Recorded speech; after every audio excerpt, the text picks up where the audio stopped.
My name is Mabel C. Thank you very much for attending my webinar. And today we're going to talk about a very interesting topic, and also a topic that I really like myself. How writing can help us as a therapeutic tool to help us through difficult times. So what you're going to hear about today is a little bit about our brain and our mind, how they work, and what research and also a lot of studies told us writing can help to nurture our mind. And some of the practical exercises that I found during the years when I'm teaching writing and also when I'm a writer, how writing can actually help us to shape our brain, to help us think differently. And also my personal experience in the end of a very difficult time that I experienced and how I use writing to help myself. So think of your brain as a hardware, and it governs a lot of the organs, and then it governs a lot of the actions, your signal that you send into your body. And think of your mind as the software, which is a lot about feelings, thinking, emotions, and your desires. And one of the concepts that is very important for us to know is that our mind actually governs a lot of our behavior. And when we talk about that, there are two different concepts, or two different layers: the conscious mind and the subconscious mind. So the conscious mind, if you think about a lot of things that when you explain to others about your behavior, why I do something or why I like something, the things that is very easy for you to understand and explain to others, probably they are all on the conscious level.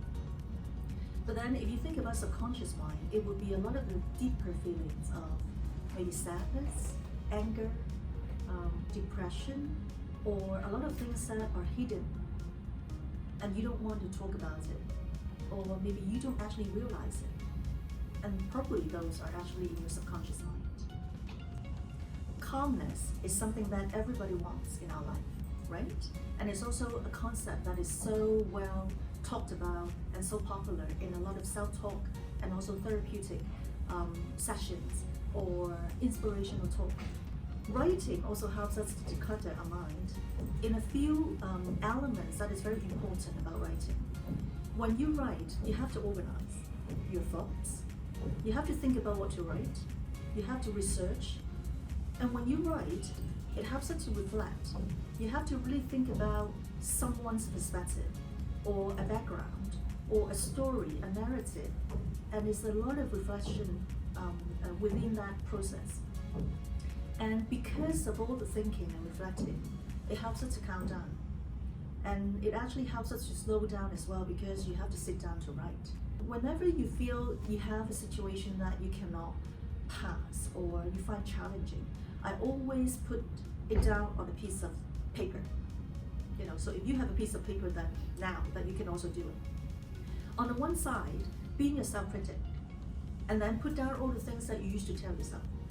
Like it could be circumstantial, it could be actually maybe a job interview that you're going to have, or maybe an exam that you're going to take.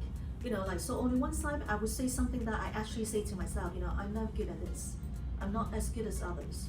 And I will not make it. I can never do that. Like we used to use the term never a lot, but never is actually a very, very psychological term, which is very negative, that you train yourself to think that way. But it's never true, right? Because nothing is never, never. On the other side of the piece of paper, you're actually being a self-coach. Whenever you say to yourself, I'm not good at this, can you also say to yourself, practice actually makes me better? And when you say, like you compare yourself to your friends, which I also do. My friends are better than me, my friends do something more successful than me, my friends have a better job than me, and some of them actually do. And then I will actually write down, everyone is different, and then she has this and I have this, and I'm doing this and she's doing that, so why compare? And then if I feel that, this is a very challenging task, on the one side I would say I will not make it. On the other side, I would actually say to myself and write down, I will try to make it. There's always different little progress that you can do along the way. You might not be successful immediately, but there's always something that's called tomorrow, and you can train yourself to do something better tomorrow. This is a story that I wrote when my father was ill and then until he died. So I'm going to just read you this paragraph. I've dreamed many dreams since I was small, but never so vividly as during my father's sick days. Those dreams have kept me close to him, helped me through each phase, and led me to reconcile his last days and I dedicate this story to my father, who loved me and created the writer in me. And so basically, it's actually the whole process of when my father was diagnosed with Alzheimer's, and then we didn't know what happened, and then I wrote down all the dreams when I had when he was sick, and the dream actually revealed a lot of my deeper feelings, subconscious feelings.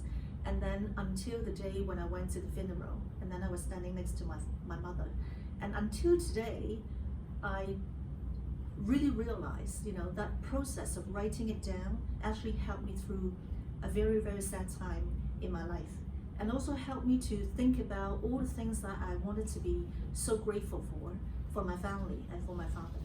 And so it's actually something that I really want to suggest to you. When you feel difficult, when you feel sad, when you feel you don't know what to do, use writing to help you.